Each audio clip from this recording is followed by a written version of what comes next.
பழனி மேல எந்த தப்பும் இல்ல அப்படின்ற விஷயம் பாண்டியனுக்கு தெரிய வரணும் அப்படின்னு நினைக்கிறவங்க நம்ம வீடியோக்கு லைக் பண்ணிக்கோங்க. ஆமாங்க, இப்ப பாண்டியன் என்ன நினைச்சுக்கிட்டு இருக்காரு அப்படின்னா, கடகாசை எடுத்தது இப்போ நம்ம பழனி தான் அப்படின்னு நினைச்சுக்கிட்டு இருக்காரு. உண்மையிலே அந்த பணத்தை யார் எடுத்தா அப்படின்றது சரவணனுக்கு ரொம்ப நல்லாவே தெரியும். ஆனா அந்த நேரத்துல சரவணன் அமைதியா இருந்தது உண்மையிலே ஒரு வேடிக்கையான விஷயம் அப்படின்னு சொல்லலாம். சரி, இன்னைக்கு எபிசோட ஆரம்பத்துல என்ன நடக்குது அப்படின்னு பாத்தீங்கன்னா, நம்ம பாண்டியன் உட்கார்ந்து குடிச்சுக்கிட்டு இருக்காரு. ஏன்னா ரொம்ப சந்தோஷமா இருக்காரு. காரணம் என்ன அப்படின்னு பாத்தீங்கன்னா, அவங்களோட எதிரி முத்துவேல் சக்திவேல் இவங்க ரெண்டு பேரும் அசிங்கப்பட்டு நின்னதை அவர் கண்ணால பார்த்தாரு. சோ அதனால பாத்தீங்கன்னா இவர் ரொம்பவே சந்தோஷமா இருக்காரு. இவருக்கு சந்தோஷம் தாங்க முடியல அப்படின்னு சொல்லலாம். சோ அதனால பாத்தீங்கன்னா அவர் என்ஜாய் பண்ணிக்கிட்டு இருக்காரு நல்லா குடிச்சு. அப்போ என்ன பிரச்சனை ஆகுது அப்படின்னு பாத்தீங்கன்னா, அரசி கணக்கு பார்த்துக்கிட்டு இருக்காங்க.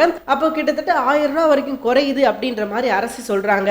அரசி சொல்லவும் எப்படி இவ்வளவு பணம் குறைஞ்சிச்சு அப்படின்னு சொல்லிட்டு நம்ம பாண்டியன் கேக்குறாரு. அப்ப கதிர் என்ன சொல்றாரு அப்படின்னா, இன்னைக்குதான் சந்தோஷமா இருக்கிறேன் குடிக்கிறேன்னு சொல்றீங்க, சரி நீங்க அந்த விஷயத்த மட்டும் பண்ணுங்க, ஏன் இந்த கணக்கெல்லாம் இப்ப பாத்துக்கிட்டு இருக்கீங்க அப்படின்ற மாதிரி சொல்ல உடனே வந்து சண்டைக்கு போயிட்டாரு. நீ வந்து இப்ப புதுசா கம்பெனி ஆரம்பிச்சோடனையும் உனக்கு 1000 ரூபாய் ஒரு பணமே இல்ல அப்படிதானே அப்படின்ற மாதிரி சொல்லிட்டு இப்ப என்ன பண்றாரு அப்படின்னா, பழனி தான் எடுத்திருப்பான் அப்படின்னு சொல்லிட்டு பழனியை டார்கெட் பண்றாரு. பழனி நீ உண்மையை சொல்லு, நீ தானே எடுத்திருப்ப அப்படின்ற மாதிரி சொல்ல சுகன்யா கேக்குறாங்க, அவர் எதுக்கு எடுக்க போறாரு, அவர் அப்படி எடுக்கிற ஆள்லாம் கிடையாது மாமா அப்படின்ற மாதிரி சுகன்யா சொல்ல, ஆனா பாண்டியன் அதை ஏத்துக்க மாட்டேங்கிறாரு. இல்ல இவன் தான் எடுத்திருப்பான் அப்படின்னு சொல்லி நிட்டாந்தரமா பேசுறாரு. பழனி வந்து சண்டை போடுறாரு, மாமா நான் எதுக்கு எடுக்க போறேன், அதெல்லாம் நான் எடுக்கல அப்படின்ற மாதிரி சொல்ல, ஏய் இங்க பாரு பொய் சொல்லாத, நீ தான் எடுத்திருப்ப அப்படின்ற மாதிரி சொல்ல, எங்க அம்மா மேல சத்தியமா நான் எடுக்கல அப்படின்ற மாதிரி இவர் சொல்ல, ஏய் இங்க பாரு அவங்க இன்னைக்கு தான் ரொம்ப நாள் கழிச்சு சந்தோஷமா இருந்திருக்காங்க, அவங்க மேல நீ சத்தியம் பண்ணாத, அவ்வளவுதான் பாத்துக்கோ அப்படின்ற மாதிரி சொல்லிக்கிட்டு சண்டை போய்கிட்டு இருக்குது. ஆனா இது எல்லாமே யாருக்கு தெரியும் அப்படின்னா சரவணனுக்கு தெரியும். யார் அந்த பணத்தை எடுத்தா அப்படின்றது இவர் கண் முன்னாடி பார்த்தாரு. ஆனாலும் பாத்தீங்கன்னா அந்த இடத்துல அவர் ரொம்ப அமைதியா இருக்கிறது உண்மையிலே வேடிக்கையான விஷயம். உண்மையிலே பழனி மேல அன்போ அக்கறையோ இருந்தது அப்படின்னா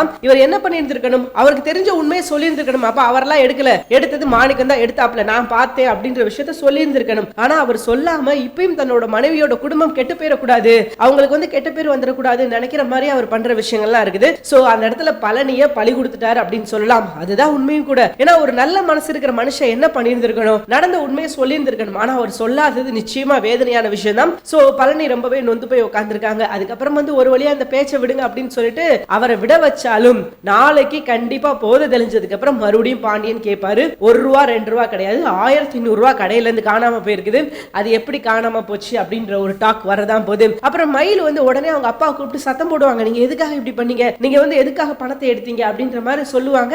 அவர்கிட்ட வந்து சண்டை போடுவாங்க, எப்படி நீங்க எப்படி எடுக்க போச்சு அப்படின்னு சொல்லி. அவர் ஆரம்பத்துல சொல்லுவாரு, இல்லம்மா நான் அதெல்லாம் எடுக்கலையே, நான் எதுக்கு நம்ம சம்மந்தி வீட்டுல எடுக்க போறேன், அப்படிலாம் எடுக்கல அப்படின்னு சொல்லுவாரு. இங்க பாருங்க நீங்க எடுத்ததை அவர் பார்த்திருக்காரு, பார்த்துட்டு என்கிட்ட சொன்னாரு, ஆனா அதை நம்பல, இன்னைக்கு கணக்கு பார்க்கும்போது தெரிஞ்சிருச்சு நீங்க அந்த காசை எடுத்திருக்கீங்க அப்படின்னு சொல்லிட்டு அப்படின்ற மாதிரி சொல்லி இவங்க மயில் சத்தம் போட சோ அவருக்கு கொஞ்சம் பயம் வந்துருச்சு. ஓகே அப்ப இங்க எதுவுமே எடுக்க முடியாது போல அப்படின்ற விஷயம் அவருக்கு தெரிஞ்சிருச்சு.